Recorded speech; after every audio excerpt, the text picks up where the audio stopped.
Details చూద్దాం. జనసేన ఎమ్మెల్యేలు ఎంపీలతో పవన్ కళ్యాణ్ భేటీ సుదీర్ఘంగా సాగింది. దాదాపు 2.5 గంటల పాటు జరిగిన ఈ సమావేశంలో పార్టీని మరింత బలోపేతం చేసే దిశగా చర్యలు చేపట్టాలని పవన్ కళ్యాణ్ సూచించారు.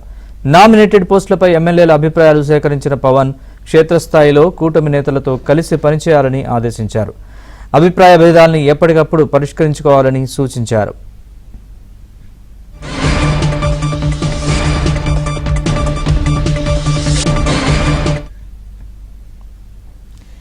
పార్టీ ఎంపీలు ఎమ్మెల్యేలతో జనసేన అధినేత పవన్ కళ్యాణ్ సమావేశానికి సంబంధించిన పూర్తి వివరాలు మా ప్రతినిధి అందిస్తారు. ప్రసాద్ చెప్పండి పూర్తి వివరాలు.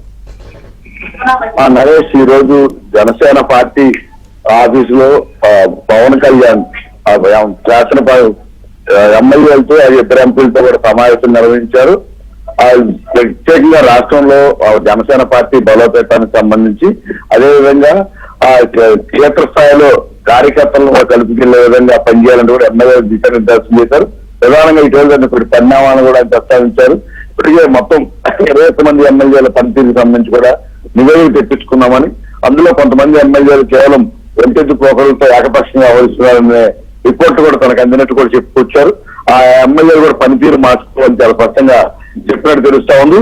అదేవిధంగా కూటమి పార్టీ ఇప్పటికే 3 పార్టీల కలయికలో ప్రభుత్వం ఏర్పాటు చేసిన నేపథ్యంలో కొన్ని చోట్ల అభిప్రాయ భేదాలు ఉన్న నేపథ్యంలో ఎవరికి వారిగా పనిచేస్తున్నారు. దీనివల్ల 3 పార్టీలకు నష్టం చేకూరే అవకాశం ఉందని కూడా పవన్ కళ్యాణ్ అభిప్రాయపడినట్టు తెలుస్తా ఉంది. అటువంటి ఆ నాయకులు కావచ్చు, ఎమ్మెల్యేలు కావచ్చు, ఎక్కడ అభిప్రాయ భేదాలు ఉన్నావో వాటిని పరిష్కరించుకునే దిశగా కూర్చొని అందరూ సామరస్యంగా సమావేశాలు ఏర్పాటు చేసుకుని ఆ భేదాభిప్రాయాలు తొలగించుకోవాలని కూడా చాలా స్పష్టంగా చెప్పినట్టు తెలుస్తా ఉంది. ఇక ఈ కొంతమంది ఎమ్మెల్యేలు ఈ నామినేటెడ్ పోస్టులకు సంబంధించి కూడా పవన్ కళ్యాణ్ ప్రస్తావించినట్టు తెలుస్తా ఉంది. ముఖ్యంగా తాము ఆశించినప్పటికీ కూడా ఆ స్థాయిలో పదవులు రావట్లేదని పవన్ కళ్యాణ్ చూడగా అన్ని కూడా సర్దుకుంటాయి.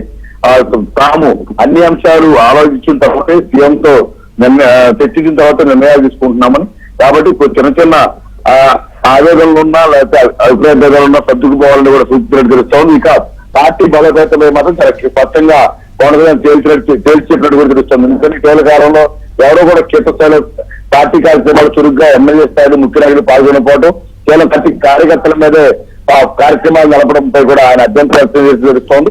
ప్రత్యేక కీలకమైన కార్యక్రమాలు అదేవిధంగా గ్రామ స్థాయి, మండల స్థాయి, నియోజకవర్గ స్థాయిలో కూడా ప్రత్యేక కార్యక్రమాలు తరచూ ఏర్పాటు చేసి అందులో ప్రజల భాగస్వామ్యం చేయడంతో పాటు ముఖ్యమైన నాయకులు అదేవిధంగా ఎమ్మెల్యేలు కూడా తరచూ పాల్గొంటేనే పార్టీ ప్రజల్లో మరింత వెళ్తే అవకాశం ఉందని కూడా స్పష్టం చేస్తా ఉన్నారు.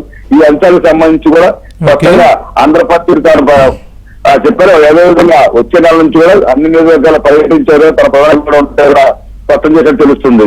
Naresh. Right Prasad, thanks for the update.